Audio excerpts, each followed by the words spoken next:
Today we're talking about counterfeit versus bootleg records. We're talking about brand new records that are coming scuffed straight out of the sleeve. That and tons more coming up right after this. 33 RPM. Hi, my name is Frank. My name is Sheri. And you are watching Sundays on Channel 33 RPM, your channel for vinyl gear and more. It is an all-new episode of AMA featuring, as we just said, the one, the only, Mrs. Channel 33. Sheri, thank you for coming. Thanks for having me. We got a ton of really good user-submitted questions, so without further ado, I suggest we dive into these. Question number 1 comes from Tom Fergus. Question: what is your opinion of bootleg recordings? Do you collect them intentionally or do you give them the frosty made at the record store?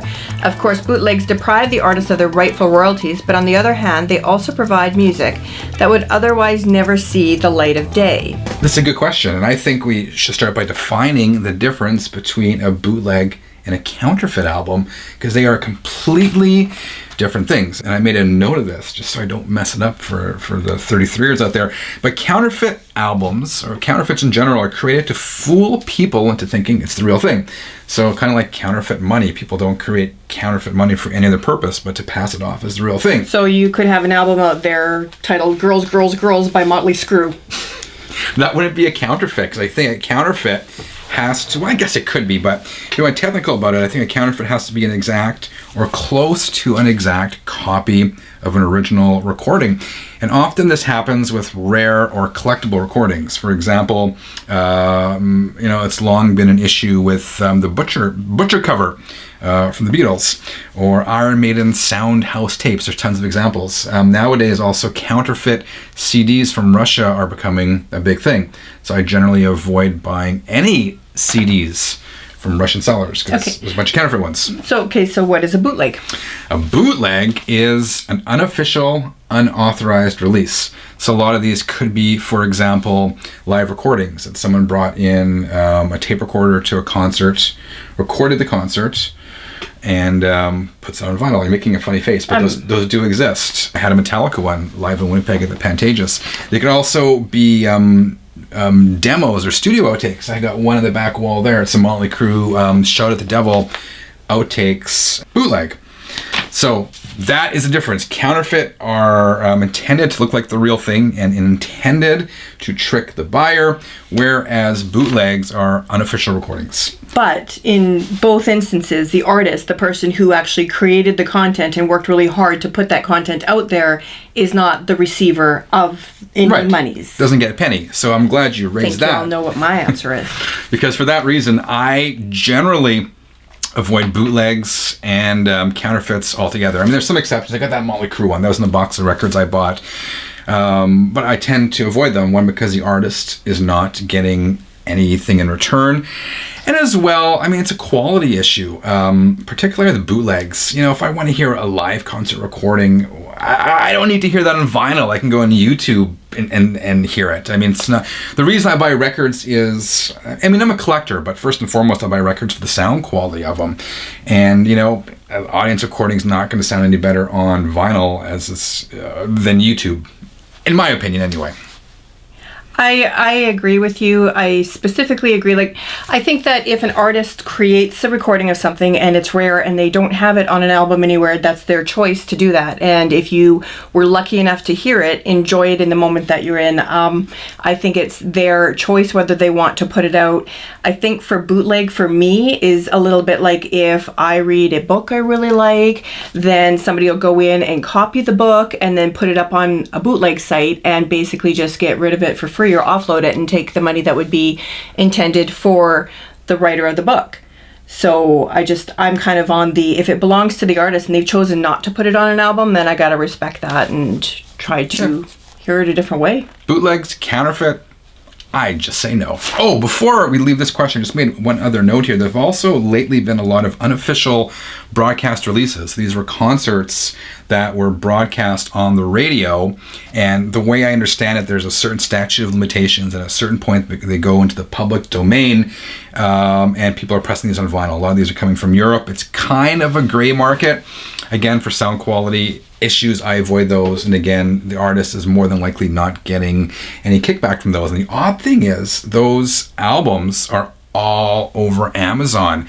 There's a lot of these gray market DVDs for sale as well, and Walmart sells tons of them, so I'm really not sure how they're getting away with those, but that's sort of a whole other area, and those the gray market recordings. I guess on the flip side too is I would wonder why if somebody else then is just releasing all of these gray area recordings, why doesn't the artist just compile them and send them out? I don't know. You know, just compile them under a little label, send them out, like no big fanfare or whatever, and like even do it at a reduced price and send the money to charity or something. I don't know. Good questions. Next question. Question 2 is from Bobby Elshove. I guess it's a personal choice, but what is a general accepted official format or way to alphabetize CDs or records? A friend of mine uses surname to sort his solo album artists, but he also uses band's second name to sort his albums too, like Led Zeppelin would go under Z, and I find this a bit bizarre.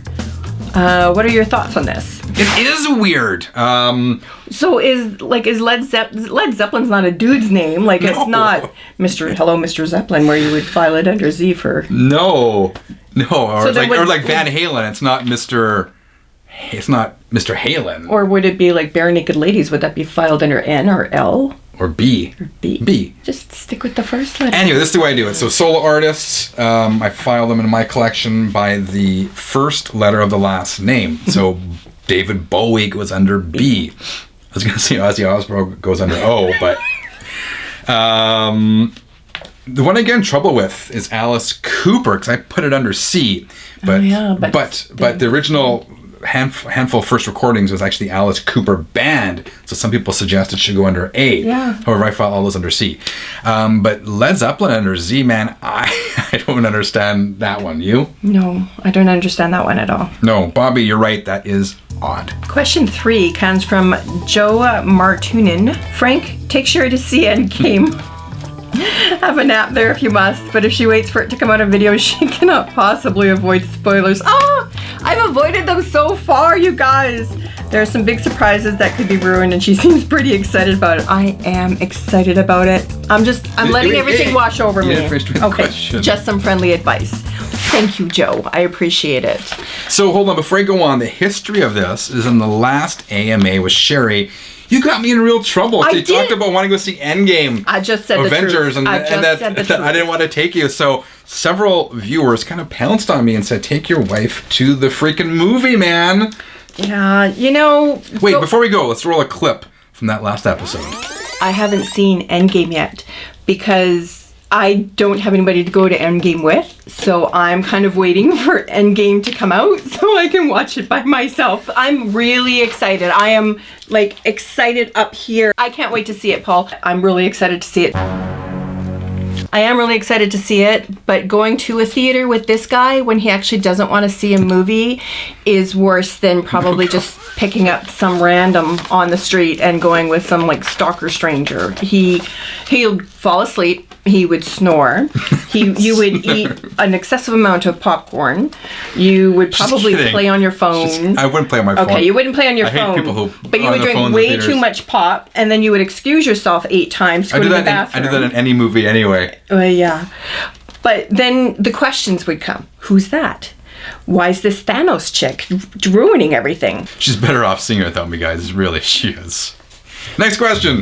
Hey man, so I just bought an LP today and it has some scuffs. Should I be concerned? It's a picture disc. This has become a real issue with new vinyl records. I actually think it has gotten better. There was a time, maybe 5 years ago, where it was an even bigger issue, and that was when you buy brand new records. I've done videos on this. You buy a brand new record, and seriously, like half of them were coming scuffed straight out of the sleeve. I actually bought a MoFi pressing of a Judas Priest record, and it came scuffed right out of the sleeve. I do think it's gotten better for a variety of reasons. There's more pressing plants, there's more capacity. There is some companies really do take good care and take pride in their recordings. There also are some lesser record pressing plants are just tossing these things out.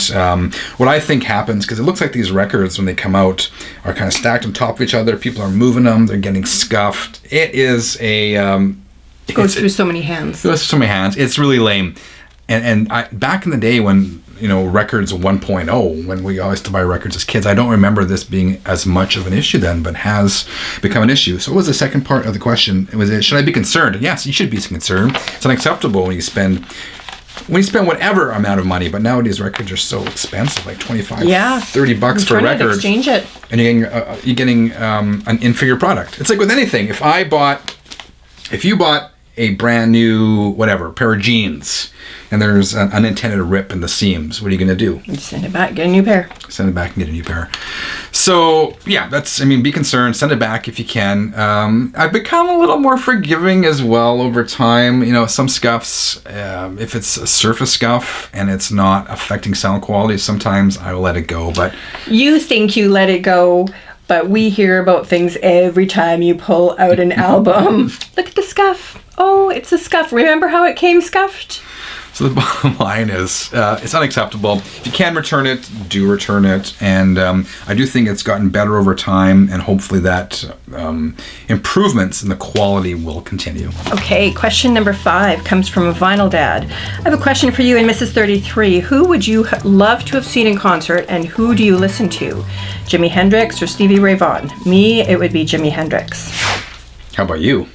Me, it would be Jimi Hendrix. Yeah? Why? Yeah, I'm more familiar with a lot more of his songs, and just more of a fan of his, probably. I love Stevie Ray Vaughan. I love Jimi Hendrix. I think that Stevie Ray Vaughan is the best guitarist of my lifetime. Jimi Hendrix died before I was born. That said, of course, I'd have to pick Jimi Hendrix as well. He was the living legend. He broke down so many barriers. He was such a innovator that it would be ridiculous not to pick Jimi Hendrix. I said I don't want to take anything away from Stevie Ray Vaughan. As I said, I think he's the best guitarist of my lifetime. Amazing, amazing, amazing. But yes, I would agree with you. I would pick Jimi Hendrix. Now, if we could pick anybody other than just those two, who I would have liked to have seen that is now no longer here, would be Queen and Bowie. Well, Queen is still here. Well, not Freddie Mercury. Freddie Mercury, right. Freddie Mercury's Queen. Like, that would be... I'm kicking myself because it wasn't that long ago. It was within the last 10 years when we were in Edmonton, David Bowie came through town. And it wasn't even a sold-out show. I can't believe it wasn't even sold out, and I regret seeing that. There's other ones that we're getting off on a different topic here, but the topic of musicians who are no longer with us. Who you'd Prince. Like to see. Prince. Yeah, I've never seen Prince, but another one we missed. He played in Winnipeg like 15 years ago. It's his birthday, and he rented out Le Rendezvous, which was sort of a music hall after he played the arena, and he jammed like 2 or 3 in the morning. I wish I had seen that. I wish I'd seen... Who is that? Prince. Oh, wait, what? Prince. Yeah, he played like this little club here. I wish I had seen Ronnie James Dio when he came through here with Heaven and Hell. I wish I had seen Dimebag Darrell the last time he came through town. So my approach is now, if I want to see someone, I'm not going to hesitate, because you never really know if it's going to be your last chance to see that particular artist. Very true. That's it! Alright guys, let us know what you thought of today's episode in the comments below. Feel free to weigh in with your own answers to these questions, because we always love to hear from you. Otherwise, if you enjoyed today's episode, please leave a thumbs up. If you haven't subscribed yet, I'm really not sure what you're waiting for. I'm sure you don't want to miss another one of these episodes. Otherwise, dear 33ers, I hope, or we hope, each and every one of you has a fantastic week. Until next time, keep on spinning. Okay.